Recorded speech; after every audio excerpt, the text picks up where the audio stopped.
청취자 여러분 안녕하십니까, 손석희입니다. 2월 17일 목요일 아침, 음력으로 치자면 정월 대보름 아침입니다. 손석희의 시선집중을 시작하겠습니다. 밤새 열심히 일하시고 저희 프로그램을 만나주신 여러분 밤새 고생 많이 하셨습니다. 목요일 아침 일찍 일어나신 여러분, 세계 각지에서 인터넷 라디오 미니로 시선집중을 듣고 계신 여러분 모두 고맙습니다. 밤새 서울을 비롯한 전국 대부분의 지역에 눈이나 비가 내렸고요. 지금도 조금씩 오고 있는 곳이 있습니다. 서울의 경우 쌓인 양은 별로 없습니다. 근데 도로가 좀 젖어가지고 미끄러운 곳도 있으니까 조심하셔야 되겠습니다. 서울, 경기, 강원, 영서 지방은 흐린 후에 오후에 맑아지겠고요. 충청과 강원, 영동, 영남 지방은 흐리고 눈 또는 비가 온 후에 아침에 서쪽 지방부터 점차하겠습니다.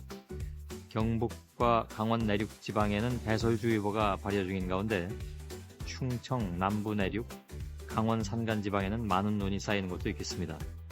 영동 지방에 사시는 분들은 눈 하면 아주 지긋지긋하실 텐데 또 좀 오고 있네요. 그러나 오후엔 아무튼 다 개일 것이기 때문에 저녁 때 정월 대보름달을 보시는 데는 지장이 없을 것 같습니다. 오늘 소원 많이 비시길 바라겠습니다. 뉴욕 증시는 모두 조금씩 올랐습니다. 다우존스가 0.5% 올라서 12,288.17, 나스닥은 0.76% 상승해서 2,825.56을 기록했네요. 기업들이 예상을 웃도는 실적을 내놓고 연방공개시장위원회가 올 성장률 전망을 상향 조정하면서 미국 경제 회복을 낙관한 데 힘입어서 상승했다는 소식입니다. 지금까지 들어온 해외 뉴스부터 정리해드리겠습니다.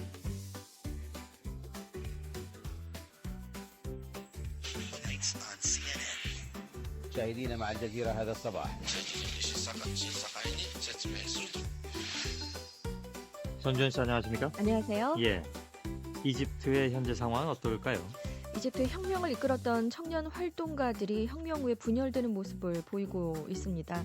젊은 활동가들은 이집트에서 대규모 반정부 시위가 시작된 날에서 이름을 딴 1월 25일 혁명 청년 연합그룹과 구글 임원 고님 등이 주도한 도시 전문직 종사자 그룹으로 나뉘어서 다른 목소리를 내고 있는데요. 두 그룹은 지난달 말부터 함께 시위 전략을 마련해 오긴 했지만 무바라크 대통령이 물러나고 새 정부를 구성하기 위한 군부와의 협상 과정에서 큰 견해차를 보이고 있는 것으로 알려졌습니다. 예. 특히 전문가 그룹이 무바라크 하야 직전 며칠 동안 무바라크 정부와 협상한 데 대해서 1월 25일 연합그룹이 크게 반발한 상태로 단절을 선언하기도 했습니다. 예. 이처럼 젊은 시위 지도부가 분열하고 기존의 야권 인사들도 각자 입장을 내세우면서 과도기 최고 권력기관이 된 군부와 새 정부를 구성하는 협상 자체가 복잡해졌습니다. 예. 어찌 보면 충분히 예상했던 그런 상황이기도 하네요. 그렇습니다. 예. 리비아에서도 반정부 시위가 발생했다고요? 리비아는 카다피 국가원수가 42년째 집권하고 있는데요. 리비아는 민주혁명이 일어난 튀니지와 이집트 사이에 있지만 지도자 신격화 등 여러 정황상 민주화 열풍이 일어나기 힘든 국가로 여겨져 왔습니다. 예. 현지 시각으로 16일 리비아 제2의 도시 벵가지에서 2천여 명의 시민이 반정부 시위를 벌였는데요. 해상 과정에서 모두 14명이 부상을 입었습니다. 아직 리비아의 시위는 이집트 등 다른 국가에 비해서 규모가 작고 크게 확산되지는 않은 수준인데요. 리비아 야권 세력은 오늘을 분노의 날로 정하고 인터넷을 활용해서 시위 동참을 호소하고 있는데요. 예. 시위를 독려하는 사이트에 16일 오전까지 9,600여 명이 시위 참여를 약속했습니다. 이외에 바레인의 수도 마나마에서도 수천 명의 시위대가 시위 과정에서 숨진 사람들을 추모하기 위해 다시 모여서 반정부 시위를 벌였고요. 예멘에서도 32년간 장기 집권한 대통령의 퇴진을 요구하는 시위가 엿새째 이어지고 있습니다. 예. 또 있나요? 그렇습니다. 아랍권의 시민혁명이 이제 아프리카 사하라 사막 이남 지역까지 확산될 것이라는 전망도 나오고 있는데요. 네. 극심한 식량 가격 상승으로 국민들의 분노가 쌓여가는 상황에서 올해 내내 이 지역에서 각종 선거가 이어지기 때문입니다. 이 지역은 현재 민주화 열풍이 불고 있는 중동과 북아프리카 지역을 제외하면 지구상에서 마지막으로 남은 독재 권위주의 정부들이 많은 곳입니다. 예. 우선 18일 우간다 대선이 관심을 모으고 있는데요. 이번 대선에서도 또다시 부정이 발생할 경우 폭동이 일어날 가능성이 높습니다. 우간다에 이어서 남아프리카에서는 올해 모두 30여 건의 선거가 치러질 예정입니다. 이들 국가 대부분에서는 지난해 10월부터 지난달까지 주요 곡물 가격이 15%나 올랐는데요. 정부의 식량 보조금 정책이 붕괴할 경우에 폭동이 발생할 가능성이 매우 높은 상태입니다. 예. 다음 소식은요? 제임스 클래퍼 미국 국가정보국 국장이 북한이 대륙간 탄도미사일과 관련된 많은 기술들을 성공적으로 실험했다고 평가했습니다. 예. 평원정보위에 제출한 연례 안보 위협 보고서에서 북한이 1998년 대포동 1호를 시험 발사한 데 이어 2006년과 2009년 대포동 2호 미사일을 시험 발사한 사실을 거론하면서 북한은 대륙간 탄도미사일과 관련된 많은 기술들을 성공적으로 실험했다고 평가를 했습니다. 예. 비록 대포동 2호 발사가 실패했지만 2009년 실험은 2006년 때보다 좀 더 완성된 성능을 보여줬다면서 북한의 대포동 2호 개발은 장거리 탄도미사일과 우주 발사체 능력을 얻으려는 의지를 보여준다고 말했습니다. 예. 만일 대륙간 탄도미사일로 만들어진다면 대포동 2호는 최소한 미국의 일부에는 도달할 수 있을 것이라면서 대포동 2호와 관련된 기술이 유출될 수도 있다고 우려를 나타냈습니다. 예. 실험이 성공했다고 평가했다면 실전 배치에 대한 예상도 나왔던데요. 네, 그렇습니다. 멀린 미 합참의장은 북한의 핵미사일 역량이 계속 진화하고 있기 때문에요. 앞으로 5년 내지 10년 내에 북한이 핵무기를 탑재할 수 있는 대륙간 탄도미사일을 가질 수 있을 것이다. 이렇게 평가하기도 했습니다. 예. 자, 여기까지 하겠습니다. 수고하셨습니다. 감사합니다. 전주현 캐스터였습니다.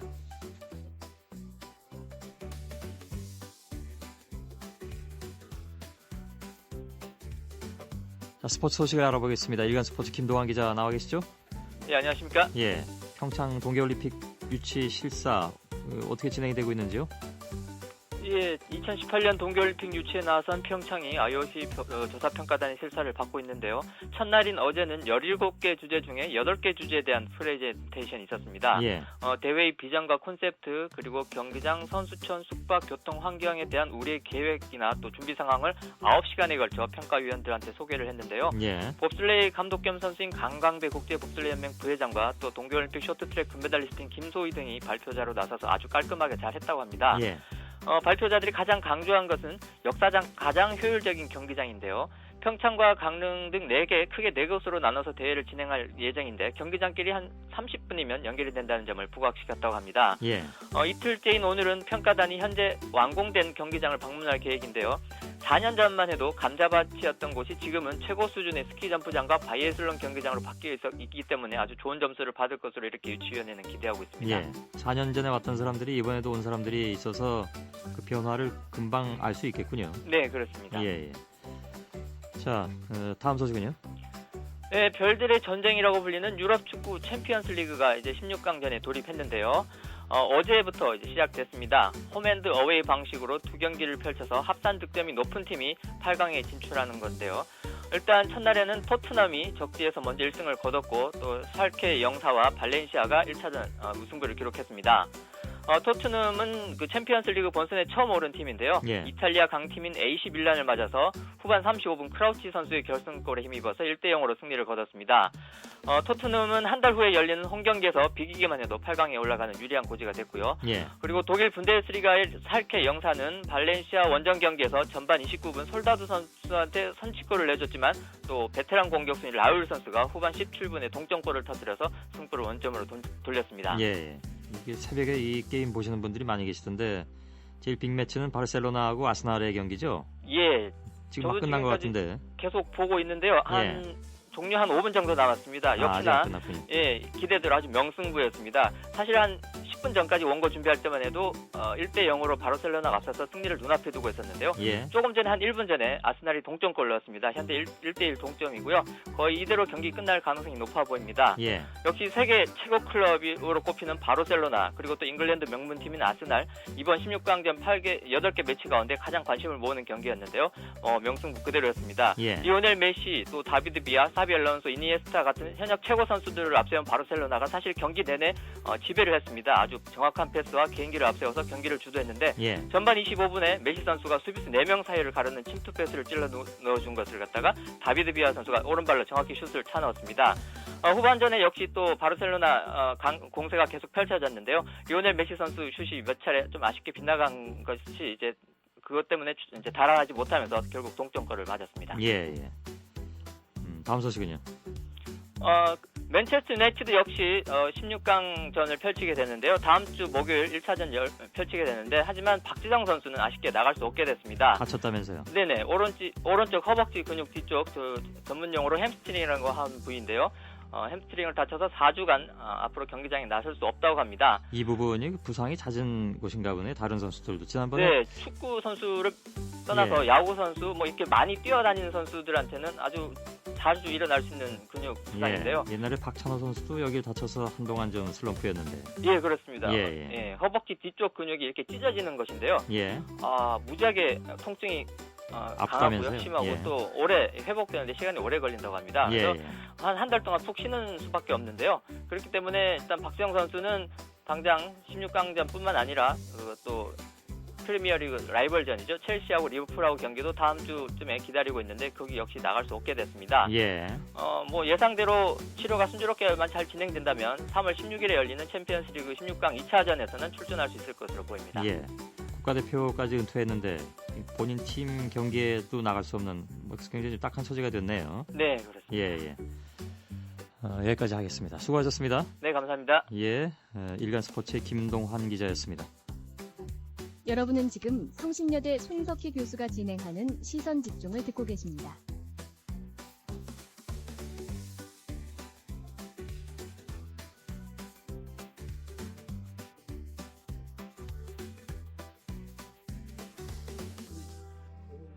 예, 뉴스 포커스를 진행하겠습니다. 경기도 남양주시에서 지난 12월 말부터 원인을 알 수 없는 소리가 난다는 소식이 계속 나오고 있습니다. 하루에도 몇 차례 불규칙적으로 발생을 해서 주민들이 상당히 불안해하고 있다던데요. 주민들 사이에서는 이것이 북한이 땅굴 파는 소리다, 혹은 계곡에서 얼음 깨지는 소리다 등 여러 가지 의견들이 나오고 있습니다만 전문가들이 매달려 봐도 아직까지 명확한 원인이 밝혀지지 않고 있다고 합니다. 소음 분석 전문가들과 함께 원인을 조사 중에 있는 경기도 남양주시청 환경보호과 엄태호 주무관을 연결했습니다. 여보세요? 네, 여보세요? 예, 안녕하세요. 네, 안녕하십니까? 예, 직접 많이 들어보셨습니까? 현재 제가 2번 정도 들어봤습니다. 예. 네. 오늘 새벽까지도 들으시려고 안 주무셨다면서요? 예, 어제 한 오후 한 7시쯤에 소음이 좀 발생돼가지고 예. 또 날까 해가지고 이제 한 새벽 1시까지 들어보다가 소음이 안 나가지고 이제 철수한 다음에 조금 전에 한 4시쯤에 새벽 4시에 다시 한번 현장에 나갔다 왔습니다. 그때도 안 들리던가요? 예. 이게 불규칙적이어서. 네네. 예. 현장이라는 곳이 어디입니까, 그러니까? 현장은 지금 남양주시 화도읍 묵현리 현장에 있습니다. 예. 제가 그 보도 보니까 지번까지 다 나와 있던데. 예. 459-3번지 일대입니다. 예. 그럼 거기까지 찾아냈으면 원인을 찾기가 그렇게 어렵지 않을 것 같은데도 이게 그렇게 안 밝혀지는 모양이네요. 그 소음의 울림 현상이 지금 넓게 퍼져서 예. 처음에는 이제 한 1km다, 2km다 이렇게 말이 많았었는데요. 예. 소음 전문가들이랑 이제 같이 추적을 해보니까 지금 현재는 한 50m 근거리로 지금 보고 있습니다. 좁혀졌군요. 네네. 근데도 원인을 모른다는 게 참 이해하기 어렵긴 한데 그동안에 12월 말부터니까 이제 한 달 반 정도 되지 않았습니까? 예, 그렇습니다. 근데 이제 주민들 제보는 한 1월 24일부터 이제 폭염이 난다고 이제 지구대 쪽으로 이제 민원이 접수되다 보니까요. 예. 최근 들어온 거는 이제 얼마 안 된 상태입니다. 예. 전부 합쳐서 한 50여 회 정도 소리가 났다면서요, 지금까지? 지금 총에서 한 60번이 이제 넘었습니다. 예. 근데 이게 일정한 간격을 둔 것도 아니고. 예, 그렇습니다. 전혀 예상하지 못한 시간에 그냥 꽝 한 번 소리가 나는 모양이네요. 예, 맞습니다. 지금 저희가 지금 소음 분석 자료를 토대로 해가지고 보니까 예. 지금 아침이랑 보통 저녁 그리고 보통 요즘에는 이제 새벽 시간에는 또 안 나더라고요. 예. 그래서 이제 좀 더 어려워진 것 같습니다. 예. 지하에서 나는 소리는 아닌 걸로 지금 전문가들이 의견을 모았다면서요? 예, 그렇습니다. 지금 어제 3일 전부터 이제 전문 기관에서 같이 나와가지고 저희가 이제 소음을 분석하고 있는데요. 예. 지금 이제 파열음 같은 게 지상에서 나는 소리이기 때문에 지하에서 나는 소리랑은 이제 좀 확연히 좀 틀리다고 합니다. 그러면 이제 땅굴이다 이런 얘기는 좀 들어갔을 것 같은데. 그게 지금 땅굴 관련해가지고는 이제 보도가 나간 상태에서 그 관련 기관에서 이제 조사해가서 땅굴과는 이제 무관하다고 이제 확인이 된 것 같습니다. 이게 그 전문가들은 뭐라고 하나요? 어떤 가능성이 있다고 얘기하나요? 지금 확인이 안 됐기 때문에요. 그쪽으로 가는 거는 좀 어렵다고 보고 있다고 합니다. 그러니까 어떤 것이다라고 얘기하기가 상당히 어려운 그런 상황이네요. 예, 그렇습니다. 저희는 지금 아직 밝혀지지가 않아요. 꽝 하는 소리를 녹음해 놓으신 게 있다고 들었는데. 예, 그날 제가 녹음을 좀 했습니다. 예. 지금 한번 들어볼 수 있죠? 예, 예. 예, 우리 청취자 여러분들께서도 한번 가늠해 보시기 바라겠습니다. 준비되셨나요? 네. 예. 지금 이 소리죠? 이참에는 좀 약하죠? 공기총 소리 같은 그런 소리가 나요. 예. 이게 무슨 총소리 같기도 하고 대포 소리 같기도 하고.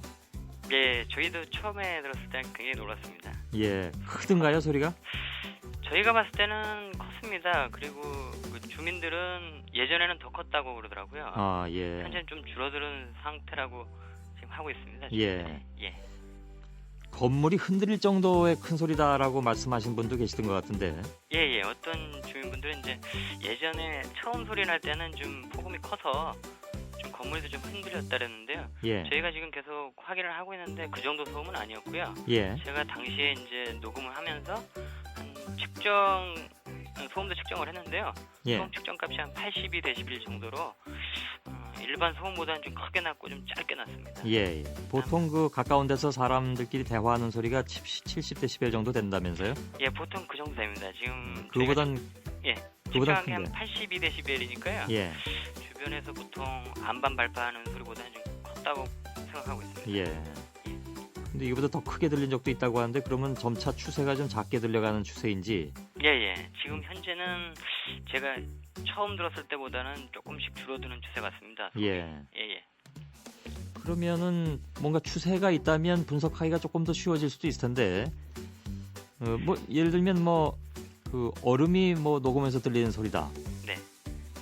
근데 그게 12월 말부터였으면 그 한창 추울 때이기 때문에 녹는 소리 같지는 않고요. 예. 지금 현재도 이제 근래 이제 제보 전화가 많이 예. 오고 있는데요. 예. 이제 어떤 전화들이 왔었냐면 보통 이제 특히 그 새로 지은 건물들 있지 않습니까? 예, 예. 이제 자리를 잡으면서 이제 안정되어 가면서 소리를 발생된다고 뭐 이런 사람도 있고, 예. 아니면 또 인근 또 철도선로가 이제 저번 달부터 신설이 됐는데요. 거기에 이제 지지대에서 그 강으로 돼 있어가지고 예. 또 열에 이제 뭐 줄었다 펴졌다 이렇게 되면서 이제 소리가 발생된다고 하고, 예. 또는 이제 뭐 보일러 가동할 때 특히 이제 뭐 불안전 연소라든지 아니면 그 압을 이제 안정시키기 위해서 이 폭음 소리가 또 발생할 수 있다고 또 어떤 전문가들이 또 이런 예. 또 제보가 있어가지고요. 다 의견들이 이렇게 다르니까요. 예, 근데 아까 그렇습니다. 말씀하실 때 50m 정도 범위 내로 좁혀졌다면서요? 예, 예. 지금 현재는 50m 가까이까지 지금 진원지를 파악을 하고 있습니다. 예. 정말 궁금하네요. 근데 이렇게 원인을 모르는 사이에 한 달 넘게 이렇게 소리가 계속 나고 있으니까 무엇보다도 지역 주민들이 굉장히 좀 불안해하실 것 같습니다. 예, 그렇습니다. 뭐라고들 말씀하시던가요? 많이 불안해하고 있고요. 예. 일단 빨리 좀 이제 원인을 파악해서 좀 종료가 됐으면 하더라고요. 예. 예. 지금 여기에 참여하고 계신 분들이 아시아 소음 진동 연구소, 예, 예. 또 많이 또 알려져 있는 숭실대 소리공학 연구소, 예, 그렇습니다. 전부들 여기 조사하고 계시다고 하던데, 네. 뭐 이분들 정도 되는 분들이 이렇게 달려들면 금방 원인이 나올 것 같은데도 그렇진 못하는 모양이군요. 지금 분석을 시작한 게 예. 지금 며칠 안 됐습니다. 전문가들도 지금은 아무 얘기도 안 하고 있나요? 그러면? 지금 이제 크게 얘기는 안 하고 있는데요. 예. 분석하면서 또 처음에는 이제 이런 소리였다가 또 좁혀가면서 예. 약간 또 새로운 또 부분이 자꾸 발생되니까요. 예. 그런 부분을 또 배제할 수는 없기 때문에 예. 그런 쪽으로도 계속 지금 분석을 하고 있습니다. 뭐라고 얘기하던가요? 처음에는 이제 화기 쪽이라든지 아니면은 저 총소리라든지 아니면 예. 이런 부분에 처음에 이제 보도 자료가 그렇게 나와서 예. 그런 쪽 같다고 이제 분석을 했었는데 예. 지금 계속 분석해본 결과 그런 소리랑은 조금 부분에서 좀 멀어지는 것 같고요. 예. 현재는 어떤 저 건물 내에서 어떤 그 설비라든지 아니면 이런 부분에서 발생되지 않는가 이런 예. 쪽으로 지금 방향을 좀 맞추고 있습니다. 예. 굉장히 조심스럽게 말씀하시네요. 저희도 그런 쪽에 일을 하다 보니까요. 예. 그렇습니다. 그런 쪽 일이 어떤 일인데요? 예? 그 말씀하시기 그러니까 전문가들이 얘기하지 말라 그러던가요? 아직 모르니까? 아직도 명확하게 결론이 예. 안 나왔기 때문에 예. 서로들 이제 조심하고 있습니다. 알겠습니다. 또 주민들이 또 불안해하는 부분이기 때문에. 그래서 그러시겠죠? 예. 이것도 제가 너무 여쭤보면 짓궂다고 하실까봐 안 하겠습니다만 예, 고맙습니다. 이거 하여간 그래도 빨리 좀 밝혀주시기 바라겠습니다. 예, 알겠습니다. 그 소리 한번 다시 한번 들어볼까요? 네, 예, 예, 이 소리입니다. 이 개들도 놀라서 짖네요. 예, 예. 예, 알겠습니다. 남양주시청 환경보호과 엄태호 주무관이었습니다. 고맙습니다. 네, 감사합니다. 예.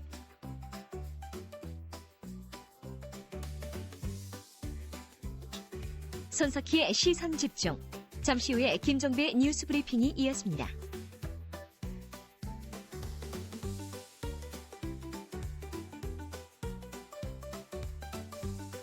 2월 16일 어제가 고 김수환 추기경님의 선종 2주년 되는 날이었죠. 곳곳에서 고인을 추모하는 그런 미사가 열렸는데 명동 대성당 앞에서는 고인의 뜻을 기리기 위한 특별한 캠페인도 진행이 됐습니다. 신수임 리포터가 가봤습니다. 희망의 씨앗 풍선 받아가세요. 희망의 씨앗에 동참해주세요. 장기기증 캠페인에 함께 해주세요. 뇌사시 장기기증. 나는 뇌사시 장기기증이랑 조직기증. 난 세 개 다. 너도 그냥 다 해. 좋은 일을 하는 거니까. 조직기증 뭐예요? 조직기증은 우리 피부나 혈관, 뼈 이런 인대 같은 이런 인체 조직들을 통칭하는 거고요. 화상 환자들한테 이식용으로 제공이 되고 원하시는 세 개 다 하면 돼? 세 개 다 하셔도 돼요. 네, 세 개 다 해야지. 뭐 만약에 차 사고가 났을 때 이렇게 됐을 때 가족한테 알리고 그것도 하는 거죠, 다. 가족분들이 동의를 해주셔야 되세요. 네, 오늘이 감사합니다. 감사합니다. 이 자리에서 고 김수환 추기경 선종 2주기를 맞아 희망의 씨앗 심기란 주제로 캠페인 동참해주세요. 네, 장기기증은 아무나 할 수 없는 일이지만 또 누구나 다 할 수 있는 일입니다. 장기기증 희망자 신청해주세요.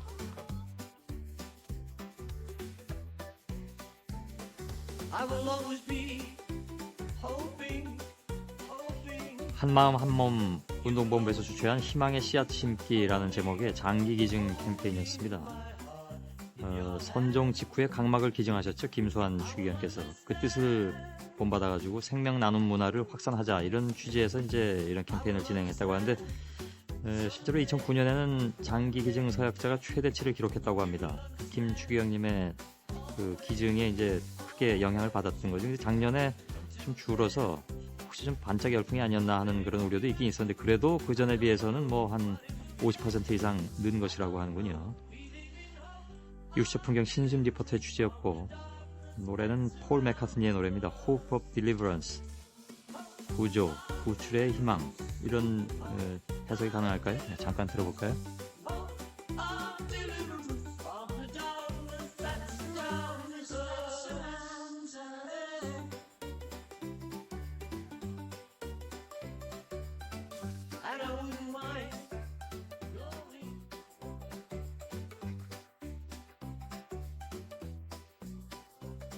여러분께서는 지금 출근길 시사정보 프로그램 손석희의 시선집중을 듣고 계십니다. 뉴스브리핑을 시작하겠습니다. 시사평론가 김종배 씨, 안녕하세요. 네, 안녕하세요. 예. 조선일보 보도로 시작을 하겠습니다. 원세훈 국정원장이 지난주에 극비리의 미국을 방문해서 리언 파네타 미 중앙정보국 CIA 국장 등과 모종의 협의를 했다고 합니다. 북한 문제 아닐까요? 이 남북 간의 정상회담 등과 관련해 모종의 얘기가 오간 것과 관련해 원세훈 원장이 미국 측에 설명할 필요가 있었다. 이런 분석이 나오고 있다고 하는데요. 예. 미국이 남북 정상회담 관련 정보를 중국 측으로부터 먼저 받아서 한국 측에 섭섭함을 전했다는 얘기도 함께 돌고 있다고 합니다. 예. 그리고 역시 조선일보 보도인데요. 이균환 법무장관이 지난달에 한화그룹 비자금 의혹 사건을 수사하던 서울 서부지검 수사팀에 이 한화의 전 재무책임자를 불구속 수사라고 지시를 내렸다고 합니다. 이 장관의 지시를 받은 법무부 간부가 서부지검 간부에게 전화를 걸어서 법무부 장관의 뜻이라면서 이 한화그룹 전 재무책임자 홍동욱 씨에 대한 구속영장을 재청구하지 말라고 말을 했다는 건데요. 당시 서부지검은 한화그룹 김승현 회장이 차명으로 보유한 위정계열사의 채무 3,500억 원을 그룹 계열사들의 지급 보증하기 위해서 회사에 손해를 끼친 혐의 등으로 홍동욱 씨에 대한 구속영장을 재청구하려고 준비를 하고 있었습니다. 예. 하지만 이 내용을 보고받은 남기춘 당시 서부지검장이 수사지휘를 하려면 검찰총장을 통해 서면으로 하라면서 거부를 했다고 하는데 예. 이 검찰청법에 따르면 법무장관이 구체적 사건에 대해서 지휘 감독을 하려면 검찰총장을 통하도록 되어 있습니다. 따라서 이기란 법무장관의 지시는 불법 개입에 해당이 된다. 이런 이야기가 되는 거예요. 예. 남기춘 당시 서부지검장은 이 일이 있은 직후인 지난달 28일에 돌연 사표를 냈었습니다. 예. 장수만 방위사업청장이 고등학교 동창인 세무사 이모 씨에게 맡겼던 1,300만 원어치 백화점 상품권이 있었는데 이 가운데 일부가 대우건설 고위 임원이 건넨 것으로 밝혀져서 사의를 표명을 했습니다. 이 건설 현장 식당 운영권 비리 사건을 수사하고 있는 서울 동부지검 형사 6부가 대우건설 관계자로부터 이 서종국 사장이 장수만 청장에게 상품권을 건넨 것으로 안다. 라는 어떤 진술을 확보를 했다고 합니다. 예. 이 서종국 사장은 장수만 그 청장의 대학교 선배라고 합니다. 예. 이 검찰은 지난해 4월 국방부가 발주한 특전사령부 및 제3공수여단 사령부 이전 사업 공사를 대우건설이 따낸 사실에 주목을 하고 있다고 합니다. 그래서 대가성이 있는 것이 아닌지 이걸 캐고 있다고 하는데 당시 장수만 청장은 국방부 차관이었습니다. 이 검찰은 장수만 청장이 상품권을 수개월 동안 갖고 있다가 한밭집 비리 수사에서 자신이 거론된 지난달에 와서야 고등학교 동창인 이 씨에게 맡긴 것으로 파악을 하고 있다고 합니다. 예. 동아일보 보도인데요. 이 김포시 월곤면 갈산리의 한 마을 가정집 지하수에서 침출수에 오염된 물이 나왔다고 합니다. 아, 이게 결국은 이렇게까지 나오는군요. 예, 뭐 첫 사례로 기록이 될 것 같은데요. 이에 따라서 김포시 상하수도 사업소가 긴급히 이 일대 지하수 관정을 폐쇄를 했다고 하는데 예. 지난달 6일 신모시 등 주민들에게서 수도꼭지를 트니 물에서 거품과 악취가 났다라는 신고가 들어와서 확인을 해봤더니 지하수를 오염시킨 원인이 마을 인근 매몰지에서 나온 침출수인 것으로 확인이 됐다고 합니다. 예. 이 일대에는 지난해 12월 말 발생한 구제역 때문에 마을 반경 500m 안에 30여 개의 가축 매몰지가 조성이 됐고요. 예. 이 가운데 일부 매몰지는 지하수원과 불과 1m도 안 되는 거리에 조성이 됐다고 합니다. 예. 이 참 아무래도 이게 큰 이슈가 될 것 같은데요. 올 봄에 저희 4부에서 좀 집중적으로 다뤄보겠습니다. 네, 관련한 소식이 하나 더 있는데요. 예. 이 한나라당 구지역 대책특위위원장인 정운천 최고위원이 지난 15일 라디오에 출연해서 이 구지역 침출수와 관련해서 한마디 했습니다. 예. 이 땅속의 자연 정화 능력이 굉장히 탁월해서 언론에서 우려하는 것만큼 그렇게 심각하지 않다. 12월에서 1월이 되면은 매몰한 것은 12월 1월에 매몰한 것은 3, 4월이면 안정되는 기간으로 가고 문제가 있는 것은 다시 보강을 하면 크게 국민들이 우려할 상황은 아니다. 이렇게 말한 겁니다. 예. 하지만 김포에서 이런 일이 터진 거고요. 이 정운천 최고위원이 한 말이 더 있습니다. 2월 말쯤 2차 접종이 끝나고 1차 항체가 완성이 되면 아마 3월부터는 완전 소강 상태로 구지역이 종식될 것으로 본다. 이렇게 말을 했는데 예. 하지만 유정복 농식품부 장관이 같은 날 이 구제약 3차 백신 접종이 마무리되는 올 연말께가 되어서야 구제역의 추가 확산 여부를 가늠할 수 있을 것이다. 이렇게 말한 것과 대조가 되는 예. 발언이 되겠습니다. 전 장관과 현 장관의 입장이 많이 좀 다르군요. 그렇습니다. 예. 현 장관 입장에서 아무래도 좀 우려가 더 되는 부분이 많이 있겠죠. 워낙 여론 질타를 받았기 때문에 신중하겠죠. 예. 강만수 대통령 경제특보가 어제 한 특강에서 이 4대강 사업을 치수 사업이라고 생각하기보다는 호텔과 레저 등 엄청난 파생 산업을 발생시키는 거대한 사업이라고 봐야 한다 이렇게 말했습니다. 예. 강 특보는 100만 청년 실업자 시대에 4대강 사업 이외에 어떤 대안이 있을 수 있나 이렇게 반문하면서 이같이 말했습니다. 예. 박근혜 전 한나라당 대표가 어제 국제과학 비즈니스 벨트 논란과 관련해서 대통령이 약속하신 것인데 원점에서 재검토하겠다고 하면 그에 대한 책임도 대통령이 지시겠다는 것 아니냐 이렇게 말했습니다. 예. 박 전 대표는 또 이 신공항 문제도 대선 공약으로 약속한 것이다. 정부에서 그에 대한 발표가 있을 것이다 이렇게 말했는데요. 예.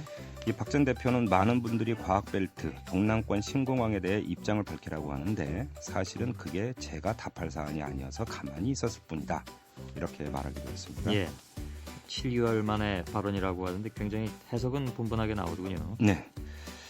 그리고 요즘 전세 대란이란 말이 쏟아지고 있지 않습니까? 예. 근데 또 이런 소식도 있네요. 경향신문 전했는데요. 서울 SH공사가 성북구 기름 뉴타운 그 지역 세입자에 대해서 월 임대료 없이 전세로 임대 아파트에 들어올 수 있도록 보증금을 낮춰줬다가 오는 12월 재계약 대상자부터 이 혜택을 없애기로 했다고 합니다. 예. 이에 따라서 입주민은 오르는 임대주택의 보증금과 임대료 상승분 5%까지 전세금으로 환산해서 내야 하는데 구체적으로 한 예를 들어서 설명을 드리면 2005년에 이 임대 아파트 50제곱미터니까 14.5평 정도 되는데요. 이 아파트에 보증금 3,600만 원을 내고 전세로 입주한 김모 씨가 있는데 1,039만 원을 더 내야 한다고 합니다. 예. 이에 대해서 SH공사 측은 2005년 이후 보증금과 임대료를 동결을 해서 손실을 봤다. 5% 올린 것도 주변 시세가 치솟은 것에 비하면 소폭이다. 이렇게 주장을 했다고 합니다. 예. 세입자 여러분들이 여러 가지로 좀 고생하시는군요. 네. 전세 문제는 저희가 3부에서 좀 다루도록 하겠습니다. 네. 그리고 검찰이 법조윤리협의회의 수사 의뢰에 따라서 판검사 출신 변호사 5명에 대해서 내사를 벌이고 있다고 합니다. 이 법조윤리협의회는 2007년에 설립된 단체인데요. 예. 퇴직한 지 2년이 지나지 않은 판검사 출신 변호사와 연간 30건 이상의 형사사건을 수임한 변호사를 대상으로 6개월마다 이 수임 자료를 제출받아 조사를 하고 있습니다. 예. 이 지난해에 이 조건에 해당하는 변호사 960명을 조사를 해서 상반기에 2명, 하반기에 3명을 수사 의뢰한 건데요. 이에 따라서 서울 남부지검 형사 1부는 지난해 2월 판사에서 퇴직한 김모 변호사가 의뢰인에게 수임료 외에 1,000만 원을 추가로 요구한 혐의에 대해서 내사를 벌이고 있다고 합니다. 예. 한국교총의 내부형 교장공모제 향후 활동계획이라는 문건이 어제 공개가 됐는데요. 이 문건은 내부형 교장공모제로 전교조 출신 교장이 임용되는 것에 대응하기 위해서 지난 13일 작성된 것이었습니다. 예. 근데 이 문건에 대내외 홍보 방안으로 청와대, 국정원 등 협조 요청 이렇게 적혀 있었고요. 예. 또 이 항의 활동 결과를 교과부 국장, 담당 과장 등의 안내 및 보고 요청이라는 내용도 들어있었습니다. 예. 이 문건은 파문을 일으켰고요. 그러자 김동석 교총 대변인이 나섰는데 이 교장 공모제가 중요한 사안인 만큼 국회, 언론 및 관계기관의 내용을 알리겠다는 정도다 이렇게 말했고 예.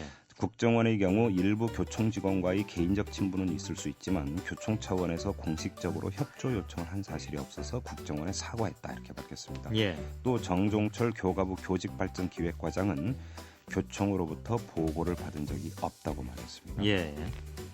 하여간 이 문제 굉장히 좀 첨예하게 부딪히대요. 그렇습니다. 예. 그리고 지난해 1월 15일 서울역 영무과장이던 박모 씨가 2층 대합실에 쓰러져 있던 노숙자 장모 씨를 역사 밖으로 내몰았다가 기소된 일이 있었습니다. 이 당시 노숙자 장 씨는 갈비뼈 골절상을 입은 상태였고요. 체감 기온 영하 9.7도의 혹한에 내몰렸다가 결국 사망을 했기 때문입니다. 예. 하지만 법원은 박 씨에게 얼마 전에 무죄를 선고를 했거든요. 이 노숙자를 퇴거할 수 있다라는 철도안전법에 따른 행위로 해석을 했고 따라서 노숙자를 보호할 법적 의무가 없다라는 이유로 무죄 선고를 한 겁니다. 예. 근데 반면에 만취한 주민을 방치한 아파트 경비원에게는 법원이 유죄를 선고를 하기도 했습니다. 이 경비원 최모 씨가 2007년 7월 새벽에 인천의 한 아파트 지하 계단에서 한 입주민이 하반신을 노출한 채 술에 취해 자고 있는 걸 보고도 방치를 했는데 예. 이 입주민은 계단에서 굴러 머리를 다치는 바람에 숨졌거든요. 예. 그래서 기소가 됐는데 이에 대해서 법원은 경비원은 입주민을 살필 의무가 있다면서 유죄를 선고를 했습니다. 예. 공무원에게는 그 시민을 살필 의무가 없다고 그러고 사설 경비원에게는 의무가 있다고 그러고 좀 헷갈리시죠? 예. 노숙자 인권 문제가 다시 좀 논란이 되겠군요. 그렇습니다. 예.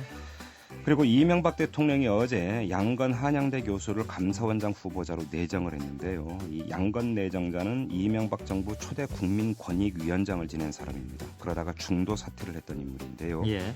2009년 8월이었습니다. 임기 1년 7개월을 앞두고 공직기강 해이 사건들이 잇따라 터지자 사퇴를 했거든요. 예. 당시 이명박 대통령은 국민권익위원회는 도대체 무슨 일을 하느냐 이렇게 질타를 했던 것으로 전해졌는데 예. 이 점이 한 가지가 지금 논란이 되고 있고요. 또 한 가지는 야당이 주장을 하고 있는 건데 이명박 정부 초대 국민권익위원장까지 지냈다면 대통령 측근 아니냐. 어떻게 대통령 측근이 감사원장을 맡을 수 있느냐. 야당은 또 이 문제를 집중 제기를 하고 있습니다. 예. 다 하셨나요? 그렇습니다. 예, 수고하셨습니다. 고맙습니다. 시사평론가 김종배 씨였습니다.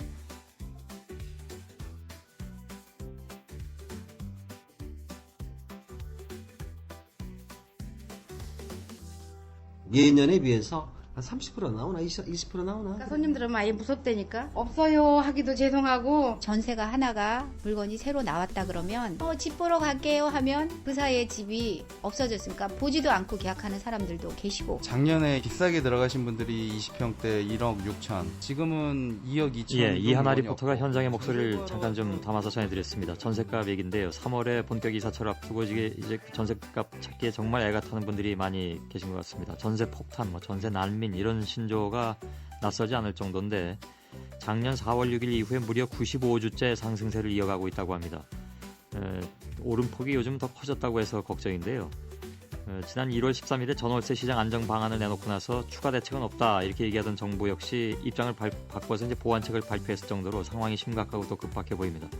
오늘 3부에서 지난 한 주 동안 직접 서울 지역 전셋집을 구하러 다녀본 최성진 한겨레 21 기자에게 실제 시장 상황을 들어보고 이어서 부동산 전문 기자인 장용동 헤럴드경제 논설실장을 연결하도록 하겠습니다.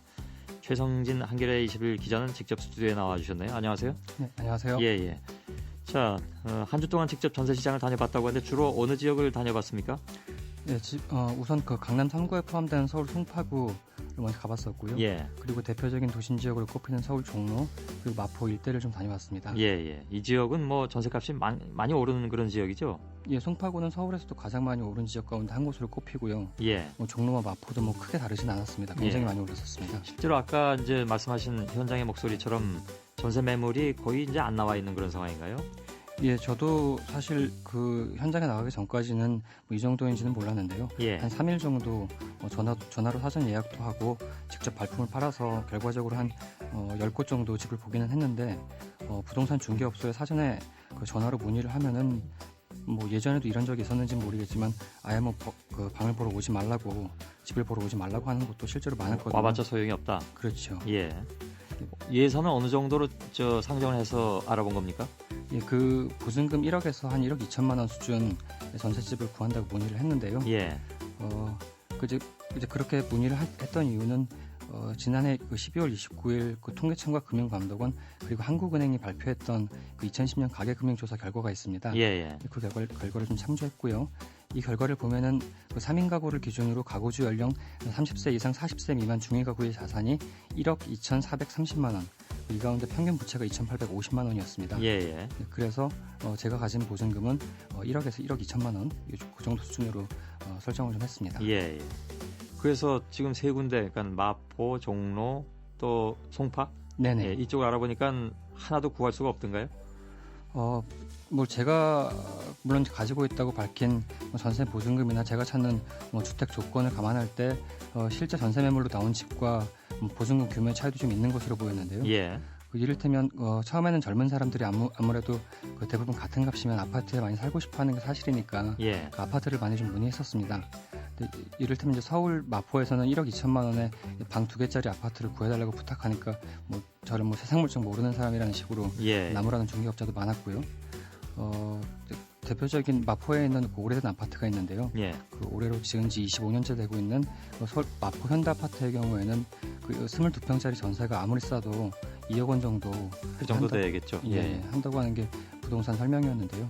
그나마도 매물로 나온 게 하나도 없다고 마포 일대 부동산에서는 하나도 구할 수가 없었습니다. 예. 우선은 매물이 없기 때문에 뭐 당연히 이제 값이 오른다는 건 매물이 없다는 얘기가 되는데 왜 이렇게 매물이 없는 건가? 그리고 요즘은 이제 반전세 그러니까 전세 보증금에다가 월세를 얹어서 하는 그 시스템을 얘기하잖아요. 네네. 혹은 아예 이제 월세로 돌리는 사례도 많이 늘고 있다고 합니다. 네네. 현장 목소리 잠깐 듣고 그 얘기 좀 더 나누겠습니다. 보통 1억 5천에 집을 구하시는 분들이 최고가로 생각을 하고 움직이시더라고요. 적어도 5천은 더 플러스가 돼야 되지 않나. 방법적인 거는 그러니까 월세 쪽으로 좀 생각을 하신다거나. 일반적으로 그렇게 반전세라고 보는 거죠. 자원주거다라는 것은. 예를 들어서 이제 2억짜리라고 한다면 손에 1억 5천밖에 없다. 5자는 5천을 연리 보통 한 7% 정도를 쳐요. 뭐 20이 됐든 얼마가 됐든. 그러니까 그렇게 안 하시려고 해요. 가능하면. 어쨌든 뭐 한 달에 20, 30 이런 게 부담스럽죠. 예, 실제로 이 반전세 집들이 많이 나와 있는 건가요? 예, 저도 몇 곳 보긴 했는데요. 그 서울 송파동이나 마포에서 제가 둘러본 전셋집 가운데 한 3분의 1 정도는 비어있는 집이었습니다. 예. 그 중개업자 말에 따르면 그런 경우 대부분 집주인이 월세를 넣거나 아니면 전셋값을 크게 올려받으려고 먼저 살고 있던 세입자를 내보낸 경우가 많다고 들었습니다. 예. 실제로 송파구 한 부동산 중개업소에서는 제가 가진 보증금이 1억 2천만 원이 전부라고 하니까 그 1억 5천만 원짜리 좋은 빌라가 있다고 권하면서 나머지 보증금 3천만 원은 1천만 원당 월 10만 원씩 그러니까 결과적으로 보증금 1억 2천에 월 30만 원 이렇게 해도 괜찮다고 이게 반전세인데요. 반전세를 실제로 권하기도 했었습니다. 예. 근데 너무 좀 센 데로만 알아보신 거 아닌가요? 물론 뭐 강남구나 서초구나 안 가보셨다고 했습니다만은 송파구도 그래도 센 것이고 종로구나 마포구도 이게 다 도심지라서 워낙 좀 비싸게 올라 있는 데잖아요. 아, 그렇죠. 예. 송파구도 뭐 전셋값이 많이 오른 지역이었고요. 예. 강남구는 뭐 애초에 갈 생각을 안 했었습니다만 그때 송파구나 마포 종로에서 전세를 구하다가 그 보증금이 부족해서 밀려나는 사람들이 부동산 중개업소에서 실제로 그런 말을 많이 했는데요. 예. 그 홍제동 북쪽, 그러니까 은평구, 혹은 뭐 강서구, 또 중계동에 있는 뭐 중랑구 예. 이쪽으로 가면은 같은 1억 2천만 원대 빌라나 다세대 주택이라도 상대적으로 좀 좋은 걸 구할 수 있다고는 얘기를 하는데요. 예. 뭐 전세난이라는 게 뭐 비단 이런 지역뿐만 아니라 뭐 서울 전역 혹은 뭐 수도권 전체가 마찬가지이기 때문에 예. 사정은 크게 다르지는 않은 것 같습니다. 예. 그래서 이제 전세자금 대출로 눈을 돌리는 세입자들도 좀 계실 것 같습니다. 상황이 워낙 이러니까요. 그 정부도 역시 이제 전월세 추가 대책으로 대출 확대 방안을 내놓은 바가 있습니다. 부동산에서 대출 아예 권하는 경우도 많이 있다면서요? 네, 저도 뭐 1억 2천만 원이 사실 방 2개짜리 빌라나 뭐 다세대 주택을 구하기에도 예. 충분하지 않은 금액이어서 현장에서 많이 이제 고민을 토로하니까 부동산에서 전세자금 대출을 많이 권유를 했는데요. 예, 이거 잠깐 이것도 현장에서 좀 이하나 리포터가 취재한 내용인데 잠깐 듣고 지나가죠. 네. 부족 부분인 전세금 대출 받아서 해야 되죠.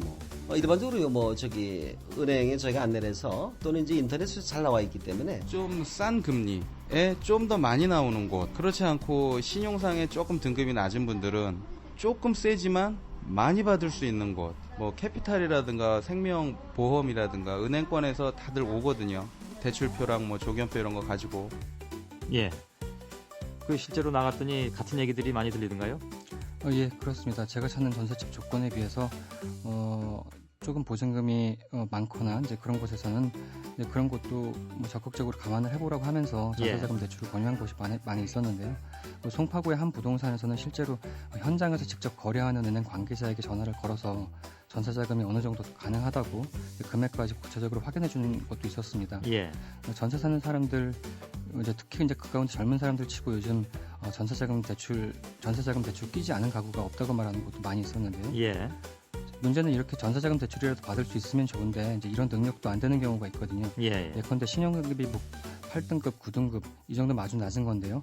신용등급이 낮거나 가구주 연소득이 3,500만 원 이상이면은 이렇게 되는 전세자금 대출도 사실상 받기 어렵습니다. 예. 그러면 예. 실제로 또 전세자금을 대출 받는다 하더라도 아까 잠깐 말씀하신 것처럼 월세나 반전세로 지금 바뀌어가는 집들이 하도 많아가지고.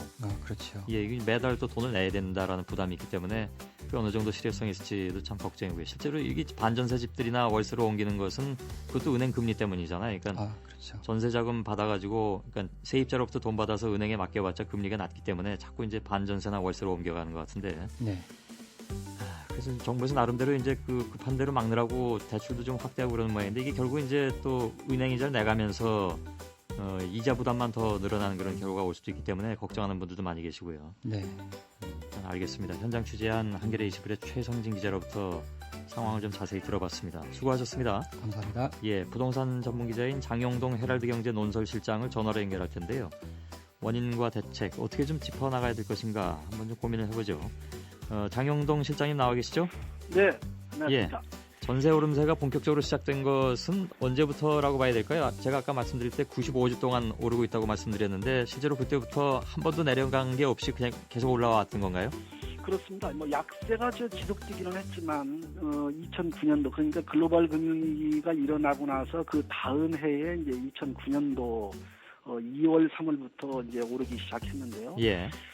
본격적으로 많이 오른 것은 이제 사실은 작년에 이제 8월 정도로 이렇게 봐야 될 것 같습니다. 예. 주간 단위로 한 0.4% 정도가 이제 뛰어오르는 그런 시점이었는데요. 그것은 예. 아마 당시에 글로벌 금융위기 때에 전세 계약을 체결했던 사람들이 만 2년이 지난 시기가 바로 2010년도 이제 하반기가 됐기 때문에 예. 그 시기에 이제 전세가 당시에 글로벌 위기 때는 이 전세난이 아니라 역전세난이었습니다. 전세 예. 보증금을 제대로 빼주지 못하는 그런 상황들이었거든요. 그랬죠. 그러다 보니까 이제 전세가를 매우 시중 가격보다 굉장히 낮은 가격에 이제 전세를 놓기 시작을 했고, 그게 이제 꾸준히 오르니까 재계약 시점에는 이제 되면서 재계약 시점에 상당폭 전세금을 이제 올리게 됐던 것입니다. 예. 바로 이번 전세는 이제 거기서부터 출발을 했다 이렇게 봐야 될 것 같은데요. 예.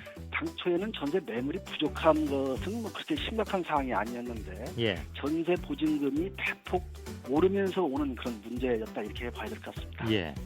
다시 말해서 전셋값이 왜 오르는가에 대한 분석은 그렇게 하신다 그런 말씀이시죠?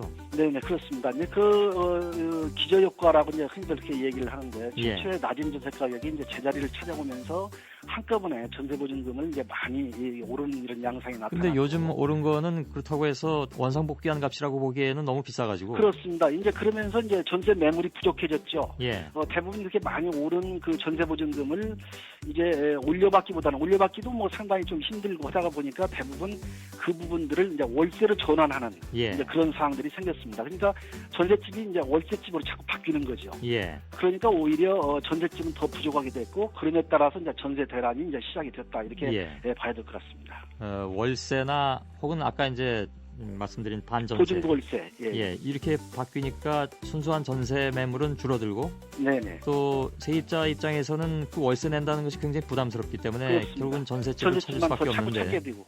그러면서 이제 전세 수요는 더 늘게 집값이 앞으로도 좀 불안하다 여러 가지 오를 여지가 거의 없다 뭐 이런 얘기들이 이제 자꾸 반복되면서 집을 살 만한 수요층들도 다 전셋집으로 눌러 앉는 이런 양상들이 생기기 때문에 결국은 전세 수요는 계속 증폭되고 공급은 거의 없는 이런 상황들로 변했기 때문에 이제 지금 같은 상황들이 왔다 이렇게 봐야 될 것 같습니다. 집값은 오르지 않고 전세는 월세나 반전세로 옮겨가고, 네네. 또 그렇게 전세가 월세나 반전세로 옮겨간 이유 중에 하나는 은행 금리가 굉장히 낮기 때문에 저금리로 되다 보니까 사실은 월세 연금이라고 이렇게들 얘기도 많이 하죠. 그 월세를 받아서 사실은 이제 대체하는 이런 쪽으로 많이 저금리가 되다 보니까 그쪽으로 흘러가게 됐고 그래서 실중에 지금 나가면 아까 앞서서도 현장 취재에서 나왔습니다만은 지금 월세집은 상당히 많이 있습니다. 고층부 월세라든지 이런 집들은 많은데 전셋집이 없는 겁니다. 그리고 지금 재건축이라든가 재개발이라든가 그 주택을 일단 허물고 다시 져야 되는 것이기 때문에 그래서 이른바 이제 멸실주택이라고 하죠. 그것도 이제 아까 같은 이제 큰 전세 수요가 많이 늘어나는 집값이 안정되면서 또는 하향될 것 같은 불안감 때문에 임대주택으로 자꾸 가려고 하는 전세주택으로 자꾸 가려는 수요가 굉장히 늘어나고 있고 거기다가 지금 이제 멸실주택들 소위 도시정비 사업을 하면서 집이 잠시 2, 3년 동안 전세주택에 가서 머물러야 되는 그런 분들이 이제 굉장히 또 많이 늘어났고 여러 가지로 복합적으로 그렇습니다. 전세 대란이 올 수밖에 없는 구조였네. 네, 신혼부부들도 연간 지금 한 30만 쌍 정도가 매년 탄생하는데 그에 대한 일정 부분 수요도 있고 또 분가 수요도 있고 또 젊은 사람들 같은 경우는 집값이 너무 높기 때문에 이제 아예 그냥 전셋집으로 들어가자 하는 이런 수요들도 있기 때문에 한꺼번에 그런 수요들이 돌아오는 거죠. 그 원인 분석은 대충 이제 끝난 것 같습니다. 어떻게 해야 되겠습니까? 그러니까 정부에서는 2번에 걸쳐서 대책을 내놨는데 결국 이제 대출을 좀 더 용이하게 하거나 즉 금리를 내려서요. 대출 금리를 이런 방법들인데 이것으로 통할 것인가 하는 문제가 남는데 어떻게 보십니까? 그렇습니다. 전세 물량이 없는데 계속해서 이제 수요자 지원책만 가지고는 한쪽 지원책만 가지고 반쪽만 가지고는 이제 해결되기가 굉장히 어렵고 또 매번 이 주택 문제는 그렇지만 어디 공장에서 컵을 찍어내듯이 한꺼번에 그런 물량들을 내놓을 수가 없는 것이 또 이제 가장 큰 단점이죠. 그렇기 때문에 미리미리 이제 여러 가지 대책들을 강구해야 된다. 그래서 지난해에도 저희가 인터뷰할 때 10월인가도 역시 이제 정부가 좀 빨리 나서야 된다. 그래서 입주주택들을 좀 많이 풀고 조기 완공을 해서 그런 주택들을 내놓고 서민은 서민대로 그리고 이 민간 시장에서는 민간 시장대로의 대책들이 좀 나와야 된다. 그리고 패러다임이 자꾸 전세가 줄어드는 쪽으로 앞으로 갈 수밖에 없기 때문에 그런 대책들을 만들어야 된다는 얘기들을 했는데 결국 이제 늦었죠. 그런 대책들이 1월달에 와서 나왔고 또 2월에 와서 이제 자금 지원 쪽으로만 얘기들이 많이 됐고 일부 조기 완공한다는 주택을 26,000가구 정도를 이제 조기 봄철에 내놓는다고 그랬는데 사실은 그것도 시장에 반영되려면 입주자 선정을 해서 그 안에 들어오는 실제 입주까지 된다고 그러면 봄철은 다 지나가는 시점이거든요. 그래서 굉장히 이제 봄철 전세는 사실상 굉장히 이제 어려운 그런 상황들이고요. 좀 안정적으로 앞으로 장기적으로 중장기적으로 안정적으로 가려면 역시 이제 보금자리 주택 같은 경우들도 분양 위주로 자꾸 가지 말고 임대 중심으로 이제 앞으로는 가야 될 겁니다. 우리가 그동안에 너무 자가주택 중심으로만 정책을 세웠기 때문에 이거를 좀 임대 중심으로 바꾸는 어떤 그런 전략들도 좀 필요하고요. 앞서서도 얘기했지만 이제 월세 문제가 자꾸 우리 사회에 큰 어떤 그런 문제를 이제 그러게요. 다가오고 있습니다. 예. 그래서 이 월세 문제에 대해서 이제 계약 제도라든지 어떤 그런 부분들을 제도적으로 좀 확립할 수 있는 이런 부분들도 빨리 앞서서 마련하지 않으면 어떤 게 있습니까? 앞으로는 또 예를 그런 들면? 분쟁들이 굉장히 많을 겁니다. 예를 든다면 월세 등록제 같은 경우들도 이제 뭐 시장에는 여러 가지 이제 파문이 있겠습니다만 예. 그런 등록제들을 좀 한번 실시해 본다든지. 월세 등록제라 하면 아무래도 이제 월세를 놓는 사람들을 등록하게 만든다고 그러면요. 예. 그게 이제 지금은 뭐 월세에 대한 어떤 그 세금 부담 때문에 이제 고려를 많이 하고 있지만 예. 실제 등록제로 이렇게 하게 된다면 아마 등록을 하고 월세를 놓고 이런 부분들이 번거롭기 때문에 예. 월세 전환되는 속도가 조금 느려지지 늦춰지지 않을까. 않겠느냐? 예, 그래서 시장에서 좀 축적이 된 다음에 월세로 가더라도 당분간 이런 사항들을 좀 피할 수 있는 소나기는 피할 수 있는 여건이 되지 않는가. 뭐 반시장적인 조치라고 할 수도 있겠지만 예. 그렇다면 월세로 전환되는 게 좀 길기 때문에 전세집으로 남아있을 수 있는 가능성이 좀 상당히 있다. 예. 이런 것도 하나 생각해 볼 수 있고요. 예. 또 그동안에 이제 공군임대 같은 경우들도 우리가 자꾸 시장에 따라서 이렇게 공급량은 굉장히 많았지만 미분양되기 때문에 줄이고 하는 이런 정책이 좀 더 앞뒤 순서가 뒤바뀐 경우들이 굉장히 많았습니다. 예. 총량적인 어떤 공급만 자꾸 생각을 했지 지역적인 유효 수요는 생각을 안 했거든요. 그러니까 예를 들면 뭐 남부권에서 필요하면 남부권에다 공급을 해줘야 되는데 총량적으로 60만 가구면 뭐 전체가 몇만 가구 건설한 데만 자꾸 목적을 뒀기 때문에 예. 그런 부분들도 유효 수요가 있는 곳에 직접 해당 지역에다가 맞춤형 임대를 공급해주는 예. 이런 정책들도 아울러 좀 필요할 것 같습니다. 예, 알겠습니다. 또 말씀 잘 들었습니다. 네. 고맙습니다. 예, 헤럴드 영재 장영동 논설실장이었습니다. 3부에서 전세 대책을 조금 얘기를 해봤는데 뭐 시원한 당장 시행할 수 있는 대책은 아니라 하더라도 아마 그 장영동 실장의 얘기는 흔히 하는 얘기로 좀 그 전세 대책에 대해서는 패러다임을 좀 바꿔야 되지 않겠느냐라는 쪽으로 얘기가 모아지는 것 같네요. 예, 여기까지 진행하겠습니다.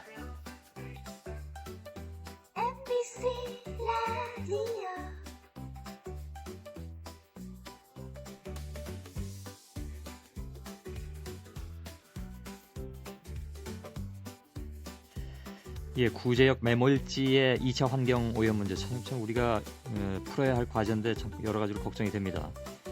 가축을 살처분 매몰 처리한 지역에서 물 마시기가 무섭다 이런 얘기가 나오고 있는데 날이 풀리고 본격적으로 이제 좀 얼었던 곳이 녹고 그러면 더 문제가 커질 것이라는 우려가 나오죠. 관련해서 두 지역을 잠깐씩 좀 연결하고 전문가 연결하도록 하겠습니다. 먼저 경기 연천군 백항면 노곡 1리 주민이신 홍성호 씨 연결되어 있습니다.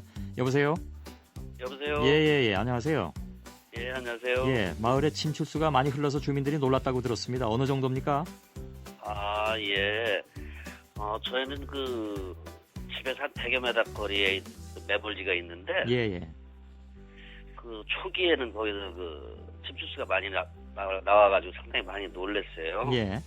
예, 그때 그 뭐 가스 빠져나가라고 그 이제 배관 PVC 파이프를 몇 개씩 이렇게 꽂아놨거든요. 예. 그러다가 이렇게 좀 뻐끔뻐끔하고 올라오더라고요. 아, 저 침출수가요? 예. 거기에 이제 그 이제 사치 썩는 냄새가 이제 같이 나가니까 밖에 예. 독수리들이 와가지고 한 20-30마리씩 앉아서 그냥 그 피를 빨아먹다 보니까 아유, 예. 그 보기에도 좀 어마어마하게, 흉흉했겠네요. 예. 어마어마하게 크잖아요, 독수리가. 예. 뭐 무서워서 뭐 주민들이 가서 보기도 그렇고. 예. 지하수를 생활용수로 쓰는 분들이 많이 계신가요? 그 마을에는? 저희 농가 이쪽 지역에 25가구가 저 매몰 처리됐는데 예. 거의 100%가 다 지하수로 생활용수를 쓰죠. 아, 아직까지 지하수는 뭐 침출수가 섞였다라든가 이런 문제는 없나요? 아직까지는 뭐 정확히 모르겠는데 예. 앞으로가 더 문제겠죠. 이제 날 풀리고 그렇겠죠. 이제 예. 더워지면은 뭐 오염이 안 되려는 법도 없겠죠. 예, 수질 검사라든가 이런 거는 하고 있는지요, 혹시? 아, 매몰 처리 완료하고서 예. 군에서 그 수질 검사를 해갔는데 예. 몇몇 집은 그 부적합으로 나왔어요. 뭐 예. 전서부터 부적합이었던 건지 어쩐 건지 그게 매몰에서 부적합인지 모르겠는데 침출수 영향인지 아닌지는 정확하게 이제 밝혀지지 않은 모양이군요. 그렇죠. 악취는 어떻습니까? 냄새가 많이 나나요? 악취가 심각하죠. 아, 그런가요?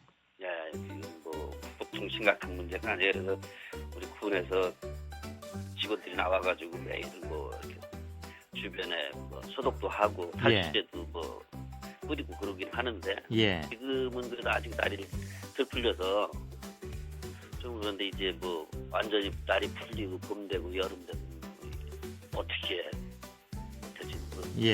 장담은 못. 지금 탈취제로 뭐 냄새 없애는 건 사실 임시 방편이고. 그렇죠. 이게 뭐 근본적으로 없애는 건 아닐 테니까요. 예. 근처에 뭐 예를 들면 뭐 강물이라든가 개천이라든가 흐르는 게 있습니까?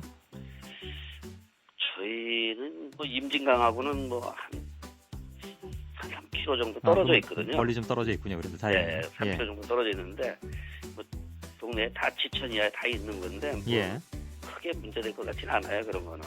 문제는 이제 지하수 쪽으로 이제 스며들지 않을까. 그게 제일 걱정들이시겠군요. 그게 제일 걱정이 돼가지고 그 광역상수도 문제가 나와서 그걸 우리 행정기관에서 해준다고 약속을 했는데. 시에서 이제 상수도를 설치해주겠다.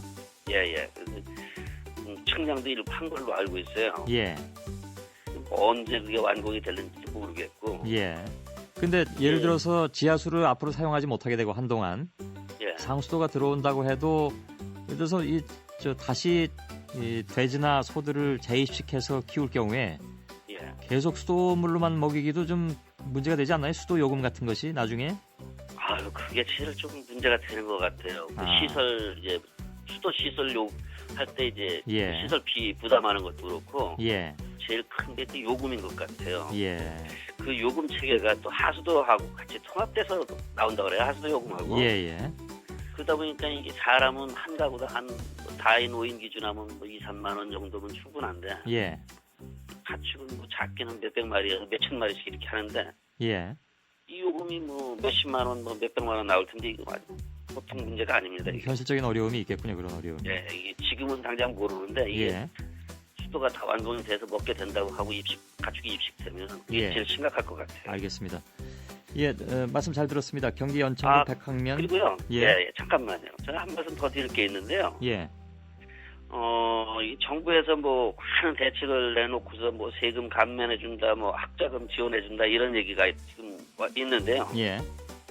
저희 농가들은 뭐 거의 그 피부에 와 닿지를 못해요.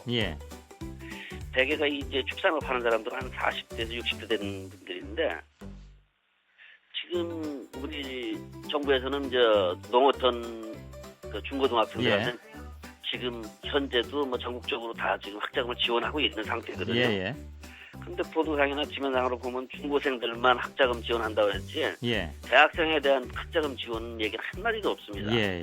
실질적으로 그 대학생들한테 지원을 해줘야 되는데 그게 좀 아쉬운 것 알겠습니다. 같고요. 중고생들은 사실 이렇게 학자금이 이렇게 대학생에 비해서 많이 드는 건 아닐까요?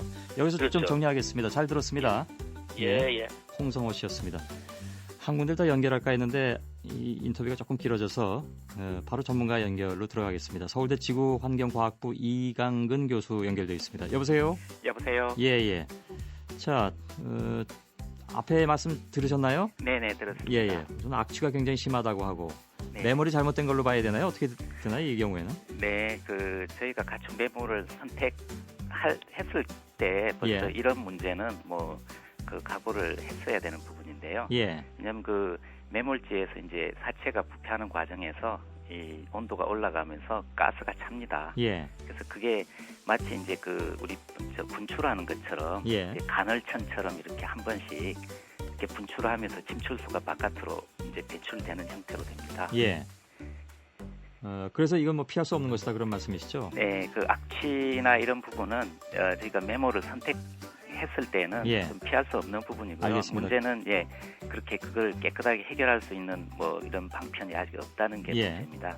그 아까 이분 말씀하실 때 독수리들이 날아와서 이렇게 거기서 나오는 침출수를 먹는다고 하는데요.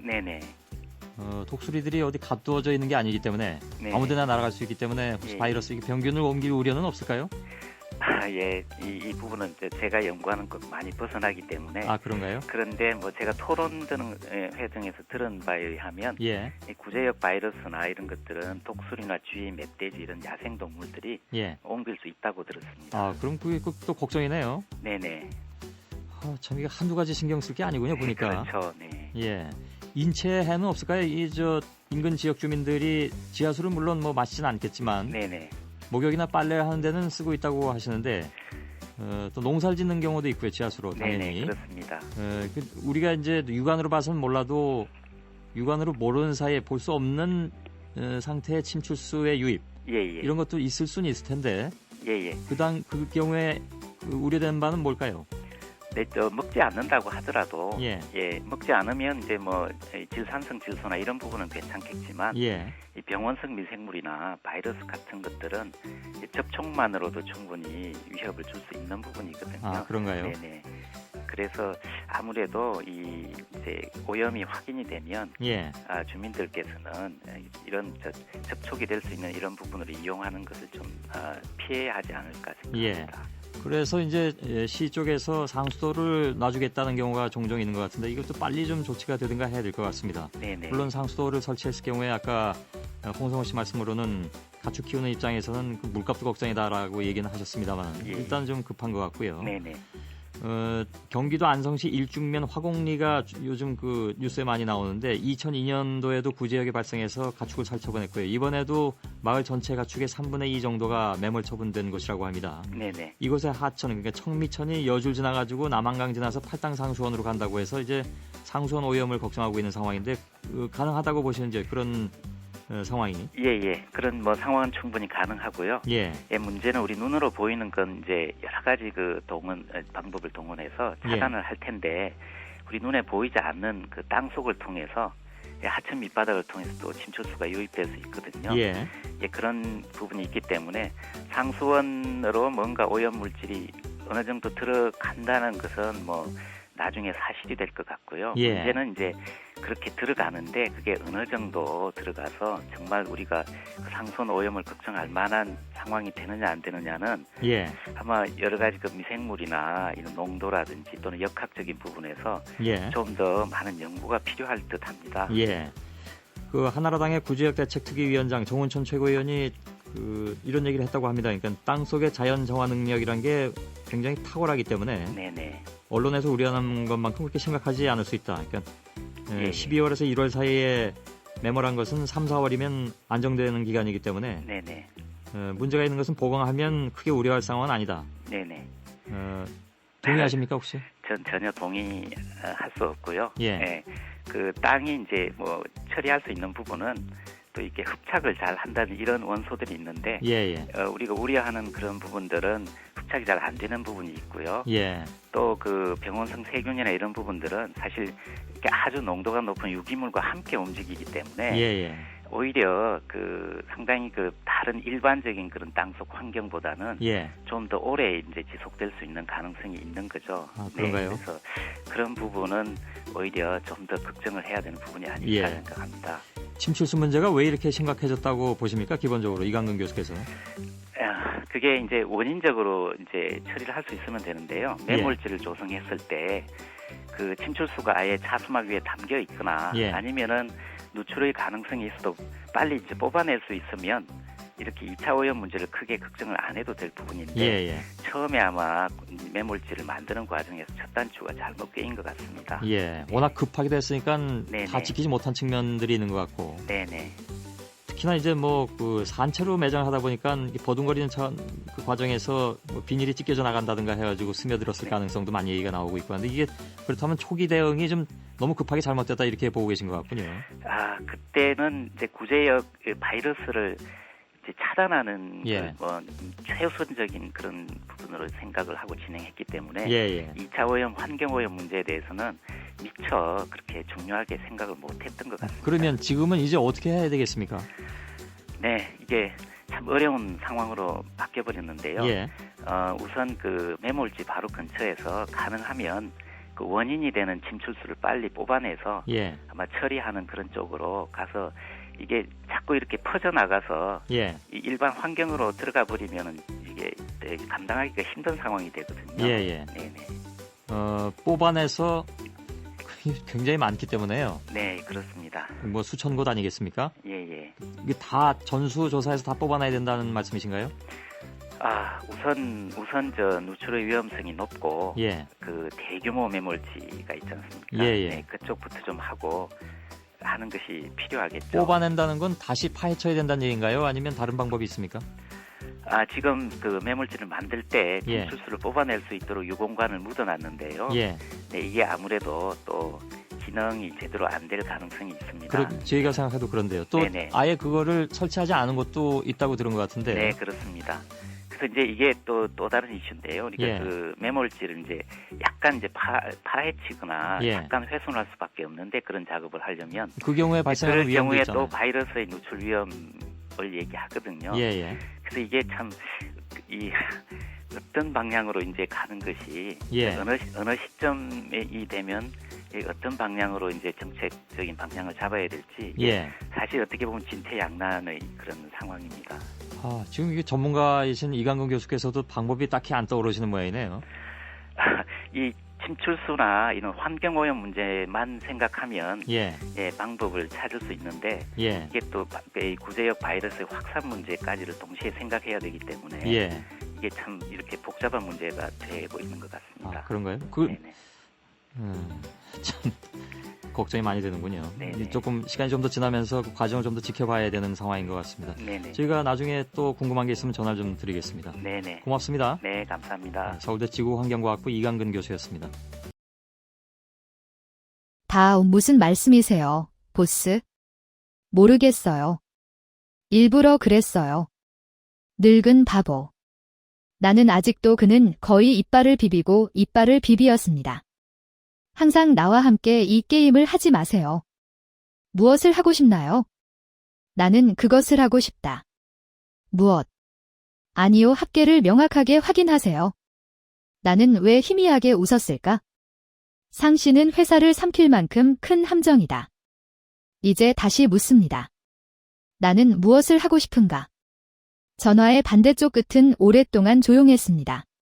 그는 내가 모든 것을 아주 잘 꿰뚫어봤다는 것을 알았고 좌우태는 심호흡을 하며 자신을 진정시키려고 노력했습니다. 총지배인님, 몇 가지 사항에 대해 논의하기 위해 만나겠습니다. 전화 통화는 불편합니다. 내일 저녁 7시에 린니트 티하우스를 예약했습니다. 우리가 앉아서 제대로 얘기할 수 있었으면 좋겠어요. 도시에서 가장 사적이고 고급스러운 장소인 콴 신부의 별장도 장티엔 지역이다. 이것은 분명히 국화 파티입니다. 나는 분명히 동의합니다. 그런데 나에겐 한 가지 조건이 있다. 당신은 그것을 말한다. 추반 씨의 소중한 삼촌, 형, 사위를 데리고 가고 싶습니다. 회선의 다른 쪽 끝은 조용하고 분명히 텐의 이빨이었습니다. 이 요청을 하겠습니다. 그의 계획에서 가장 중요하고 가장 실패한 부분인 추 문명을 협상 테이블에 가져왔습니다. 판사, 결국 그의 얼굴에 바로 불어넣는 것과 같습니다. 조상은 여전히 동의했다. 선택의 여지가 없었기 때문이다. 선택하다. 부옹 하이는 말에서 떨어졌습니다. 텐행그룹의 내부 인사가 차단되어 회사의 현금 흐름이 완전히 차단되었습니다. 그는 위기에 처해 있었습니다. 지금 그를 구할 수 있는 사람은 나뿐이다. 그를 심연으로 밀어 넣을 수 있는 유일한 사람이기도 하다. 그래서 그 사람은 나를 만나야 했어요. 다음 날 밤 6시 50분 지하주차장에서 다시 추반반을 만났습니다. 그의 회사는 며칠 동안 그를 보지 못한 2명의 경비원의 초대를 받았습니다. 그는 수척했고 턱수염은